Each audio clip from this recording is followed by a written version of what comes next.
What's up, good people? Happy Friday afternoon. How you doing? I hope you're doing good. I have been on the road. Oh my God. I have done about 650 miles of driving since yesterday morning, and I am so happy to be back home right now. And I hope you tune in tonight, 9 o'clock Eastern, for our live stream. We'll be talking about the Dallas Cowboys getting ready for training camp. You know, I was on the road.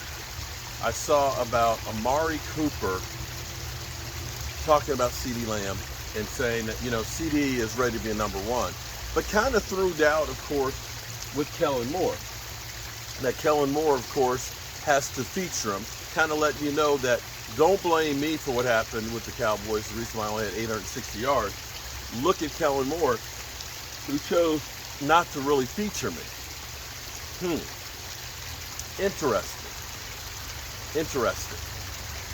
You have to, I think we have to look at Kellen Moore and say he's on the hot seat as well as Mike McCarthy. Mike McCarthy was very poignant about pointing out about the play calling, that the guy who installs the offense calls the offense. Now, we don't know if that's going to change a lot this year because we know Mike McCarthy's ass is that, it's in the sling right now too, which is interesting. I have been thinking about this thing. All of these polls and things really don't mean much. This time last year, if you said Cincinnati Bengals, how does their future forecast look for the next 3 years? You probably wouldn't say they're going to go to the Super Bowl this year.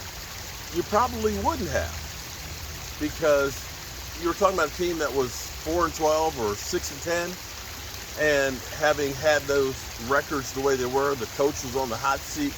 But then all of a sudden now, everybody, they're a contender for the Super Bowl again this year, because that perception changed because of what happened on the field. And after I saw yesterday the Dallas Cowboys' future is bleak. Now, I can understand that if the Cowboys were in the position of, say, the Chicago Bears.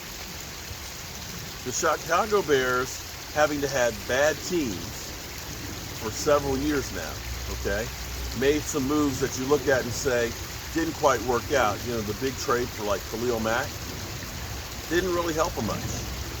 Where they've gone through and tried to get a quarterback moving up one spot, getting Mitch Trubisky. He's not even on the team anymore. That they've missed a lot of things. So you could look and say that Chicago Bears, being the oldest roster in the NFL, that their future is bleak. That makes sense. That you have to say they're gonna have to tear that thing down. They're gonna have to find out if they have a quarterback, or if they're gonna need to get another one. They're gonna have to get playmakers. They've got a long ways to go.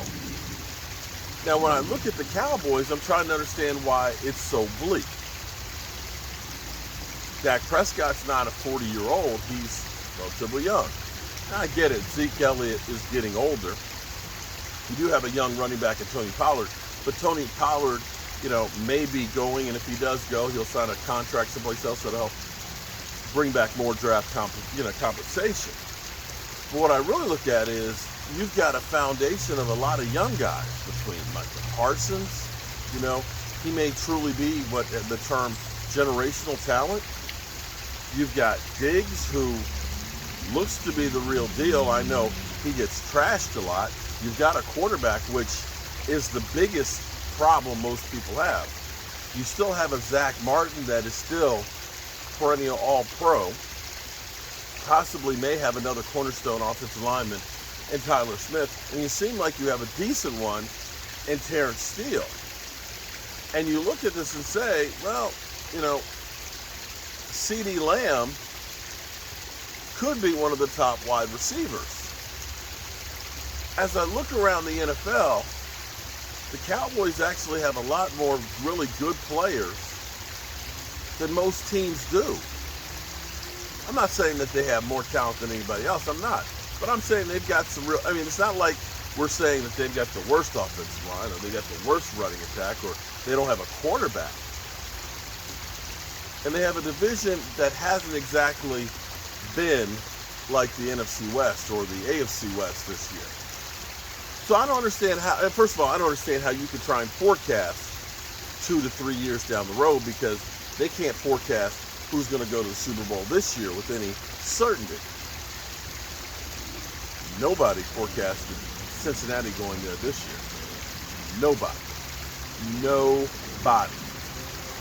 For all we know, Tampa Bay could end up being in the toilet this year. Possible. Tampa Bay's getting older. Tampa Bay's lost a lot of the great pass catchers that Tom Brady has. And Tom Brady's getting a little older too.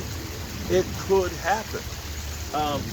For all we know, the New York Giants could be this year's Cincinnati Bengals. I shouldn't put it out there, but in today's NFL, nothing should surprise you about how quickly you can turn things around. Now back to the Cowboys. Let's say Tyler Smith is the next Tyron Smith. Let's say Matt Lewinsky ends up being a pretty good offensive lineman. Let's say Tyler Biadasz plays better. Right? Let's say that defensive line that you have that's really young, and Neville Gallimore, and Osa, and Golston, along with Sam Williams. You go to the draft next year and you look and say, hey, I need another offensive lineman. Hey, I need another linebacker. I don't see how you can possibly look at the Cowboys and say that their future is going to be bleak. And if you see this, if you can see where I'm wrong, they're not an old team. In fact, the Cowboys are one of the younger teams, which means we still have more potential for these guys. They're not over the hill and can't stay healthy. Yeah, Marcus Lawrence only has a few more years left. You know, Zeke Elliott, probably the same thing. But you have guys that are behind there that can play and start stepping in and taking a role. So I think that's another one of those,